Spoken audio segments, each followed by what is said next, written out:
Au-dessus des puissances, au-dessus des rois, au-dessus de la nature et de la création, au-dessus de tout. Shalom, shalom, merci d'être avec nous sur le plateau de Femmes Lève-toi. Aujourd'hui, le thème de l'émission s'intitule 2, 4, 6.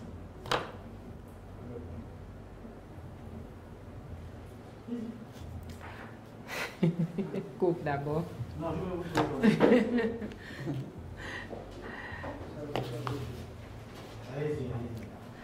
Shalom, shalom. Tu sais que quand on a déjà démarré l'émission, quand je constate quelque chose, ça me perturbe un peu. Hein, voilà. Shalom, shalom. Merci d'être avec nous sur Femmes Lève-toi. Le thème aujourd'hui, les conflits intergénérationnels. Je suis donc avec mes invités habituels, Maman Isabelle Moalilé et Pomme Marie. Ma petite définition me dit, sur la base de mes recherches, les conflits sont des sentiments qui s'opposent, des sentiments contraires, intergénérationnels entre les plus jeunes et leurs aînés. Ces conflits sont récurrents dans les familles, les entreprises et aussi dans la rue entre hommes, femmes et enfants, donc jeunes et plus âgés. Nous allons nous intéresser d'abord à la cellule familiale, le socle de la société. Et nous allons nous poser donc la question autour de la table. Qu'est-ce qui fait en sorte que la mère soit toujours en conflit avec sa fille? Je me tourne d'abord du côté de Maman Pomme. Oui, merci pour m'avoir donné la parole. C'est des conflits, c'est des incompréhensions qui peuvent s'opposer entre la fille et sa mère et des idées contraires. Nous savons que nous, en tant que mère, nous avons reçu une éducation à l'époque qui n'est pas la même que celle de nos jeunes filles actuellement. Donc, pour pallier à cela, il faudrait que la mère fasse un effort de prendre en compte les idées de sa fille. Parce que la société évolue, donc aussi, certaines choses doivent changer. La maman doit comprendre cela. Ce n'est pas l'éducation que nos parents nous avaient donnée qui peut se répercuter encore aujourd'hui. Il y a l'évolution de la société qui joue. Donc nous devons communiquer avec nos filles. Nous devons être des complices avec nos filles. Ben oui, mais il y a certaines jeunes filles qui m'ont dit que la maman, souvent il y a des conflits parce que les mamans ont tendance à vouloir tout contrôler. Maman Isabelle. Oui, tout contrôler parce que déjà il y a l'incompréhension qui intervient entre la mère et sa fille. Comme le souligne Maman Pomme, il y a l'incompréhension. Déjà la nouvelle génération aujourd'hui, l'éducation que nous avons reçue avec nos mamans, peut-être ce n'est pas la même éducation que reçoivent aujourd'hui nos jeunes filles. Et les jeunes aujourd'hui sont ouverts à plusieurs éducations. Nous avons déjà les médias qui sont là, nous avons l'Internet qui est là. Et lorsque la mère veut communiquer les valeurs qu'elle a reçues de ses parents, vous voyez qu'il y a l'incompréhension et parfois aussi la mauvaise communication. Mais est-ce que communiquer, c'est imposer? Est-ce que ventiler ou bien enseigner ou amener ces valeurs au sein de la cellule familiale est synonyme de les imposer? Il faut imposer ces valeurs aux enfants. Il n'y a pas une autre manière qui peut être utilisée par la maman pour faire passer le message? Bon, c'est pas parler d'imposition, mais lorsque on parle de l'éducation, on veut montrer à la jeune fille le bon chemin, lui montrer également le mauvais chemin, lui montrer les conséquences de la bonne voie à suivre et lui montrer aussi les conséquences de la mauvaise voie à suivre. Lorsque la maman a joué ce rôle, c'est maintenant à la jeune fille de faire le choix de ce qu'elle voudra choisir. Et ce qui montre que la maman veut imposer son contrôle, c'est parce qu'elle montre l'amour à son enfant Elle désire que l'enfant choisisse le bon chemin. C'est pourquoi elle est là toujours en train de contrôler l'enfant. Oui, mais c'est quand même fait avec beaucoup de violence, maman Pomme. On constate que parfois les mamans, elles sont aussi rigoureuses, violentes avec leurs enfants que les filles ont du mal à suivre. Mais il faut pas user de violence dans l'éducation. On instruit les enfants avec amour. Donc il faudrait que ce soit vraiment une communication, un dialogue. Il n'y a pas de violence. Tu as reçu les valeurs, c'est vrai, c'était à ton époque. Maintenant, les enfants aussi, comme dit maman Isabelle, sont dans une autre époque, avec des nouvelles technologies, avec des nouvelles idées. Donc, tout ça, il faut comprendre. Nous devons aussi comprendre les enfants. Qui dit que les valeurs que nous avons reçues, c'est des bonnes par rapport à celles qu'elles ont reçues. Nous devons nous accepter. Ça ne doit pas être une opposition, ça ne doit pas être une guerre, non. Ça ne doit pas être des conflits, ça doit être une entente. Une entente, on s'accepte. On s'accepte et on trouve le juste milieu. Mais souvent, les enfants ne se considèrent pas comme des personnes ignorantes, hein. Surtout avec Internet, avec l'épanouissement. L'enfant aussi a besoin d'avoir un peu d'espace. Effectivement, l'enfant a besoin d'avoir de l'espace, mais le parent a un grand rôle à jouer. Nous avons un exemple dans la parole de Dieu, le livre des Proverbes, qui nous montre l'éducation que donne un père à son fils. Non, une mère à son fils. À son fils, oui. Et lorsque nous lisons ces proverbes, nous tirons beaucoup de leçons où la mère est en train de donner plusieurs conseils. Il dit, par exemple, au chapitre 6, le verset 21, il dit, les conseils que je te donne, lis-les constamment sur ton cœur, attache-les à ton cou, ils te dirigeront dans ta marche, ils te garderont sur ta couche, ils te parleront à ton réveil. Donc, vous voyez que les conseils que veulent apporter la mère à sa fille, ce sont des conseils qui sont en train de tracer son chemin, qui sont en train de tracer également son futur et son avenir. C'est ça le rôle de la mère. Mais maintenant, l'enfant qui a déjà reçu l'éducation, par exemple, comme on prend l'exemple de l'Internet, qui a déjà reçu une base peut-être à l'école, mais la mère, elle est là. La première éducation, c'est d'abord celle de la voilà, mère, celle de la mère, pas Internet. qui est en train de tracer le chemin de l'enfant. Alors, si la mère connaît comment communiquer avec l'enfant, parce que là, il faut aussi avouer que il y a plusieurs caractères. Les enfants n'ont pas le même caractère. Il y a des enfants qui veulent découvrir, il y a des enfants qui sont violents, il y a des enfants qui sont renfermés, il y a des enfants qui sont ouverts. Et maintenant, il faut des tactiques pour communiquer avec... Et pour approcher, pour approcher ces enfants. Pour que cette éducation que la mère va tracer dans la vie de l'enfant, pour lui montrer le chemin de l'avenir, parce qu'un enfant qui a suivi l'enseignement de sa mère, c'est un enfant qui va avoir un avenir meilleur. Mais un enfant qui refuse déjà dès la maison familiale, qui s'oppose, qui se révolte, qui se rebelle, alors là, il est en train de tracer son chemin vers un avenir incertain. Est-ce que maman Pomme partage la vie de maman Isabelle? Est-ce que vraiment un enfant qui écoute les conseils de la mère, c'est une jeune fille qui a déjà un avenir brillant? Mais ça dépend. Quels sont les conseils que la maman donne à la jeune fille? Ça dépend aussi de ce que la maman a reçu. De ce que la maman a reçu. C'est vous qui m'éclairez ici. La vérité, la bonne parole. Est-ce que la maman a reçu cette parole qui apporte la vie? Est-ce que la maman a cette parole? Qu'est-ce que la maman a pour transmettre? Il faudrait que tu aies la vie pour transmettre. Est-ce que la maman connaît Dieu? Est-ce que la maman craint Dieu? Parce que nous savons que c'est la parole de Dieu qui apporte la vie. Mais il y a des mamans qui ne connaissent pas Dieu, qui ont des enfants. Donc celles-là font comment? Mais oui, c'est une certaine éducation. Et laquelle? Est-ce qu'elle est bonne? Est-ce qu'elle est bonne, cette maman qui ne connaît pas Dieu? Qu'est-ce qu'elle transmet? Est-ce que cette maman est éclairée? Qu'est-ce qu'elle peut transmettre à un enfant? Normalement, c'est la parole de Dieu qu'on doit transmettre. Instruis ton enfant dès le jeune âge selon la parole de Dieu. C'est en ce moment qu'il ne se détournera point de cette parole. Et il va réussir. Mais il y a des enfants qui ont réussi pourtant avec des parents qui n'étaient pas chrétiens ou qui ne sont pas chrétiens. Mais oui, mais la pluie, quand la pluie tombe, c'est sur les bons et les méchants. Il y a la grâce de Dieu qui est là. Il y a la grâce de Dieu. Dieu, lorsqu'il nous crée, il ne nous crée pas pour que nous nous perdions, non.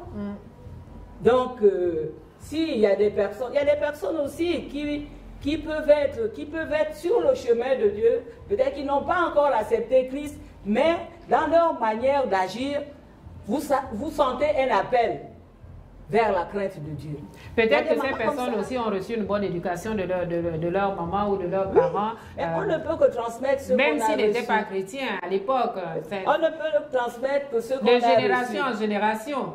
Certainement, la tradition aussi a fait son œuvre, pas forcément. Mais dans la tradition, c'est pas tout qui est mauvais dans la tradition. On prend ce qui est bien et puis on rejette ce qui est mauvais. Dieu, il a créé nos parents. Dieu nous a tous créés. Dieu a mis en nous, sa parole. Il a mis en nous sa parole. Il y a certaines personnes qui l'appliquent, il y a d'autres qui la rejettent. Mais pourtant, elle est bien là. Elle est là. Maman Isabelle. Moi, peut-être que je ne veux pas partager les mêmes pensées.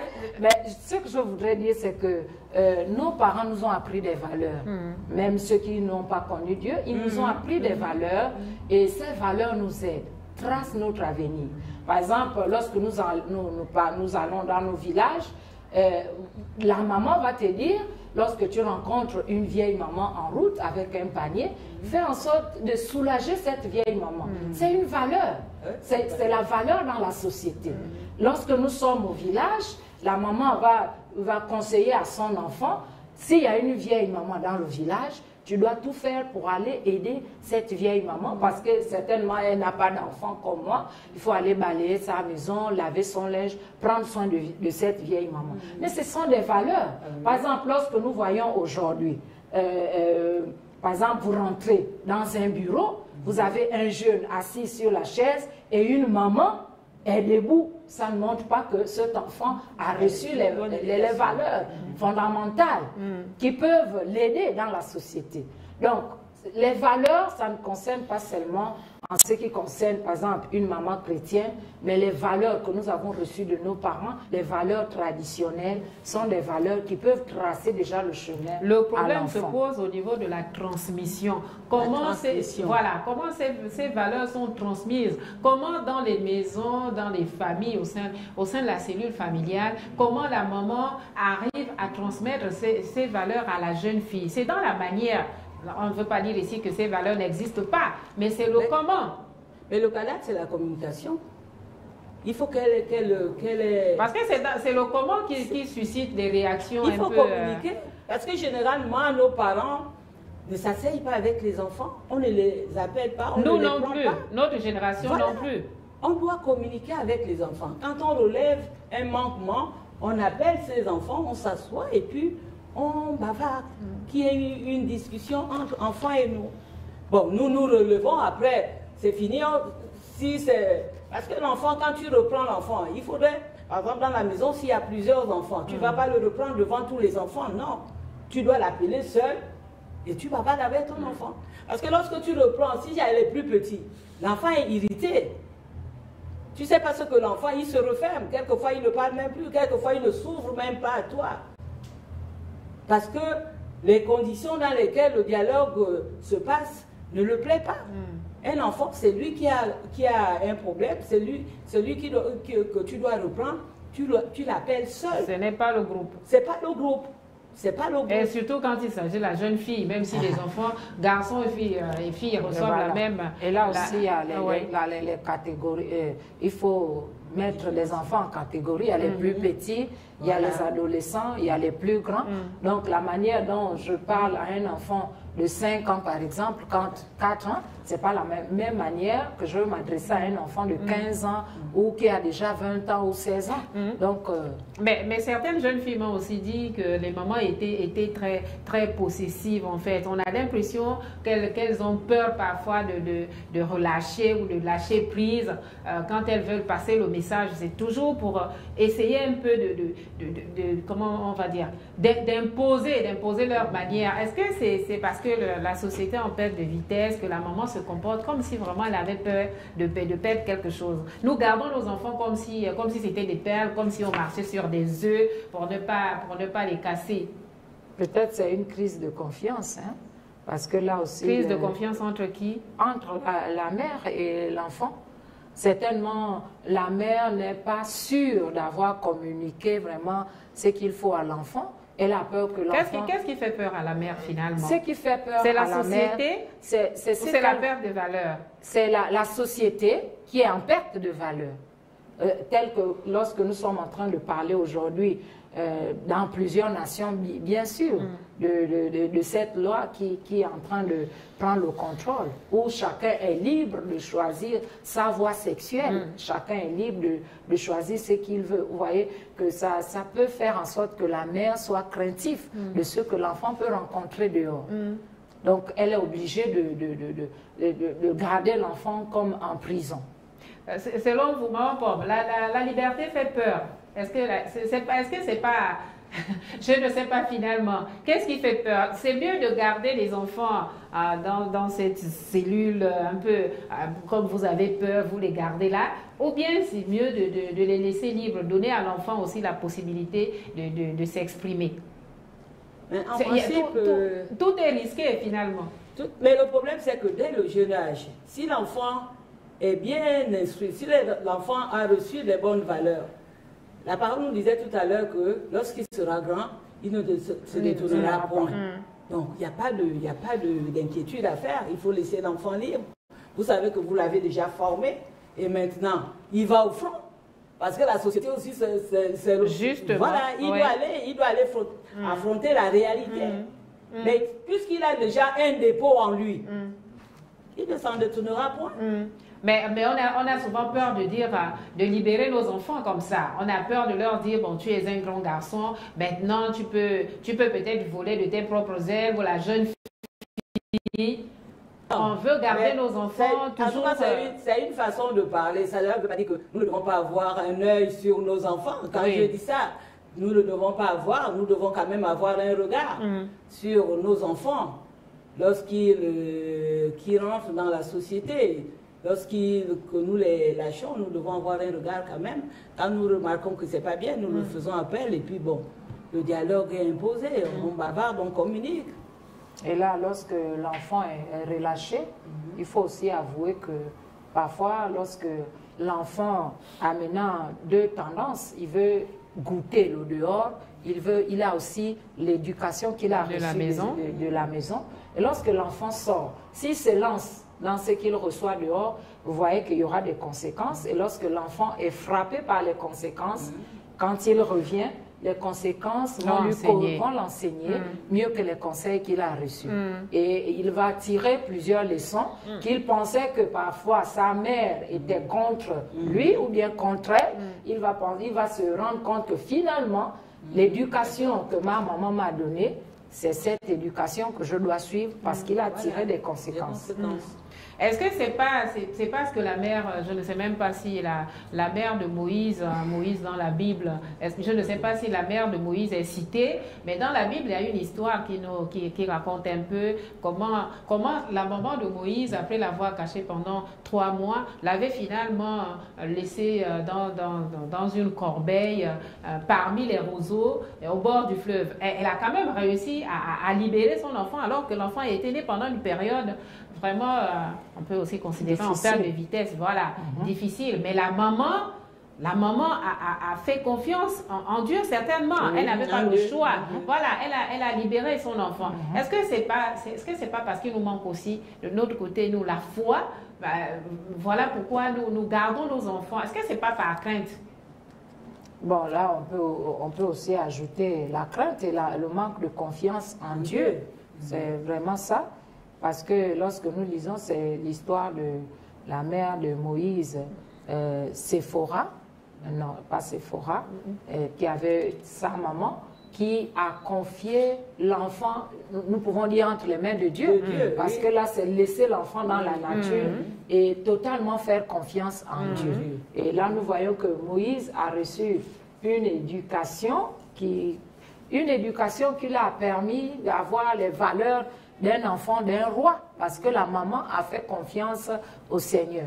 Donc, lorsque nous laissons nos enfants partir, sachant que nous leur avons donné une base, un chemin bien tracé, un futur bien tracé, en fait, jusqu'à ce que l'enfant va aller en mariage, va former son foyer, nous devions faire confiance en Dieu.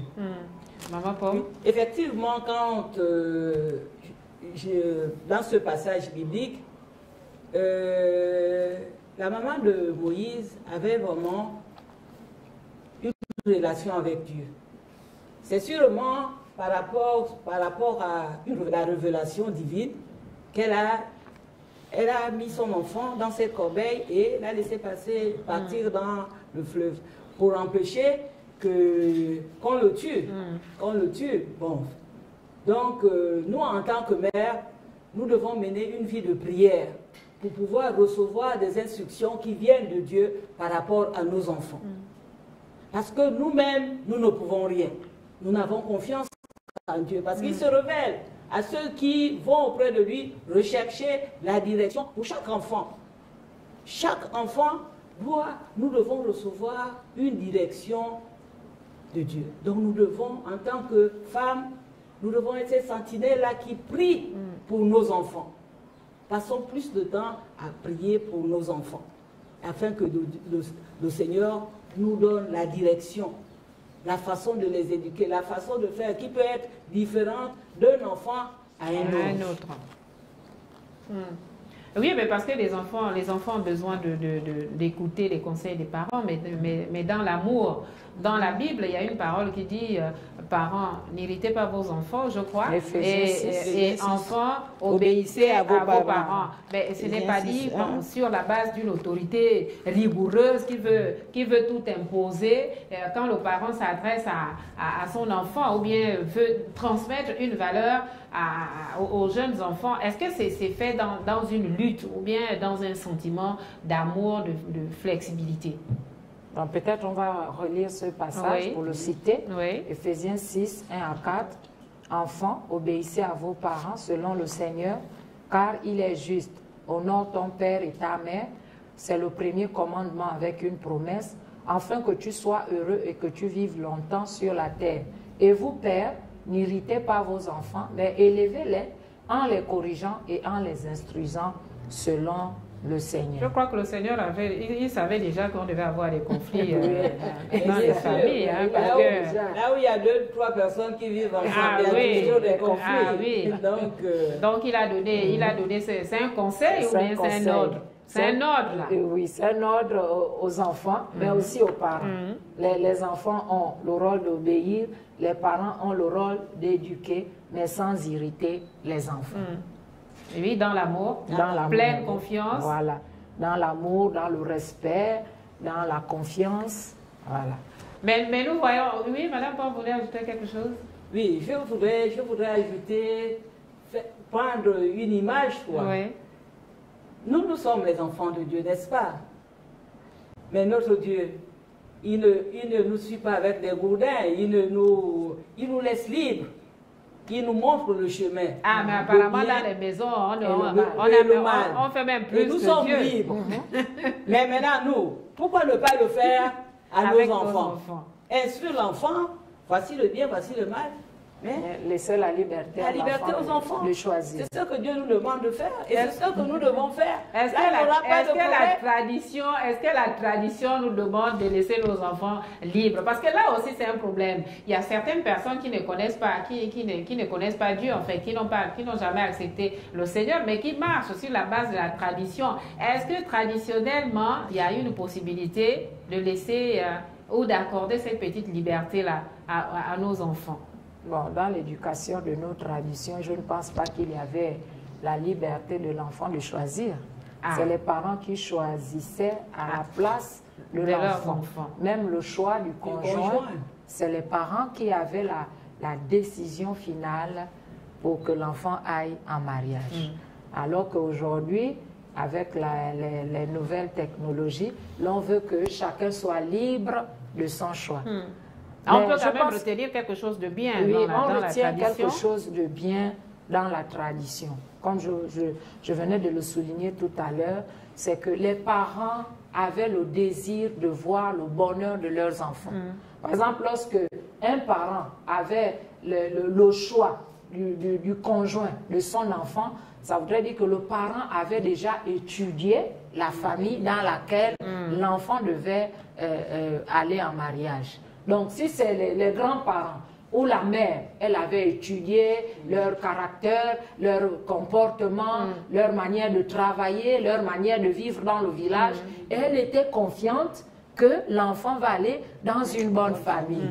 Bon, aujourd'hui, on ne dit pas que le choix des enfants, c'est toujours un choix décevant, mais la tradition aussi avait des bonnes choses dans ce sens. Oui, madame. Oui, je voudrais ajouter quelque chose par rapport à ce au choix du conjoint. Au choix du conjoint. Au choix du conjoint. Au choix du conjoint par les parents. Oui, j'avais un enseignant c'était mieux à l'époque. Des institutions africaines.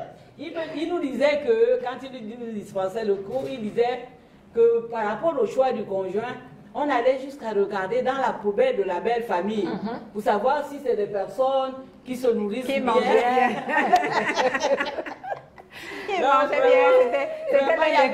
avait des investigations faites au préalable dans les familles où on devait, notre fille devait intégrer. Donc vraiment, c'était vraiment une bonne chose. Est-ce qu'à l'époque, si la fille cédait, c'est parce qu'elle était obéissante ou bien c'était pour éviter des conflits? Parce que parfois aussi les jeunes filles allaient en mariage, mais contre leur volonté. Et ça pouvait être source de conflit aussi.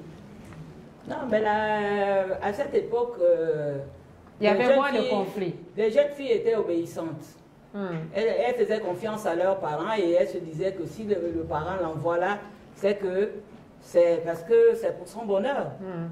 Non, elles étaient obéissantes, elles n'étaient pas. Mais maintenant, c'est les réseaux sociaux, l'évolution. Bon, on ne va pas toujours accuser les réseaux sociaux. L'évolution. La maman est là pour recadrer. Ah, d'accord. Le modernisme. Donc, tout ça, ça rentre en compte. Et ça fait que, comme on disait, que l'enfant reçoit plusieurs éducations.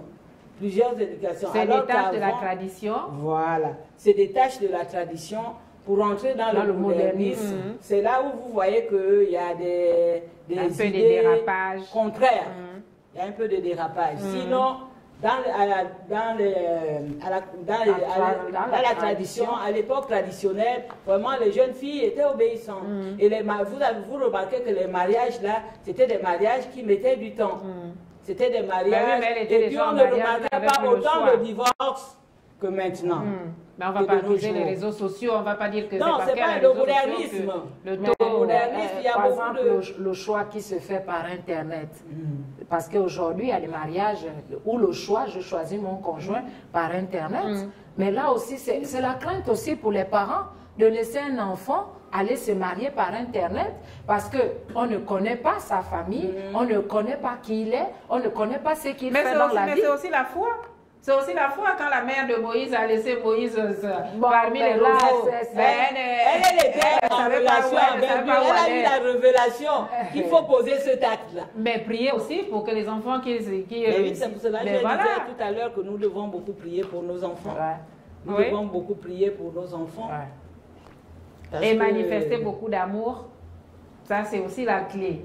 Hein? On ne doit pas, je ne sais pas, c'est mon point de vue peut-être qui ne compte pas, mais est-ce que les enfants, même s'ils doivent obéir, si un parent demande à son enfant de faire quelque chose qui est contraire par exemple à la parole de Dieu, est-ce que l'enfant va obéir parce qu'il a en face son parent?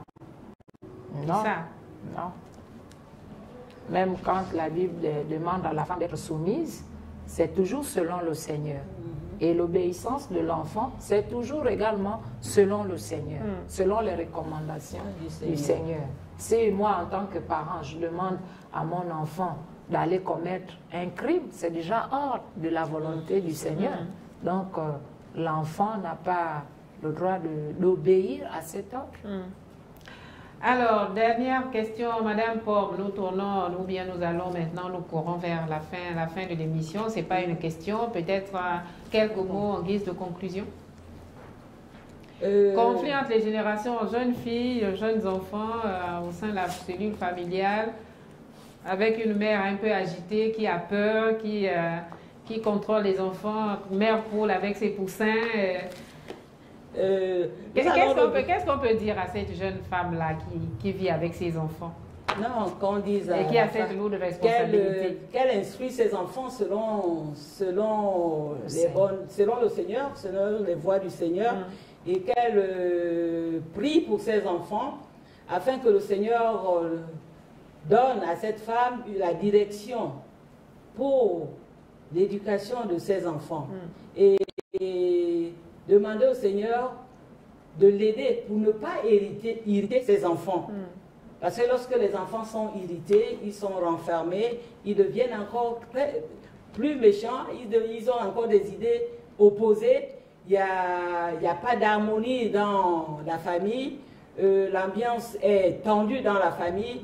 C'est des choses vraiment que nous devons éviter. Nous devons éviter. Et je réitère en disant aux mamans que vraiment, pour que nos enfants soient des enfants épanouis, nous devons vraiment les porter dans la prière. Ce n'est pas dans l'affrontement. Ce n'est pas dans l'affrontement. C'est dans l'amour. Nous devons les reprendre avec amour. Reprendre avec amour. Combien de fois nous ne péchons pas? Combien de fois nous ne nous égarons pas des voies de l'Éternel? Mais le Seigneur est toujours là prêt à nous tendre la main. Parce qu'il nous aime.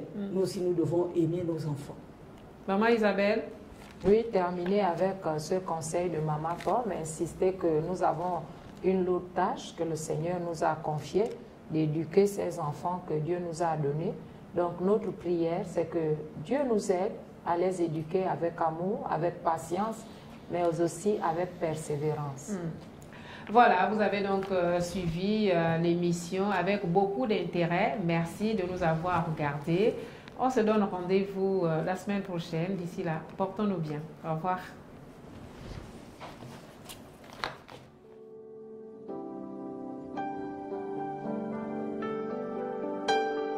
Au-dessus des puissances, au-dessus des rois, au-dessus de la nature et de la création,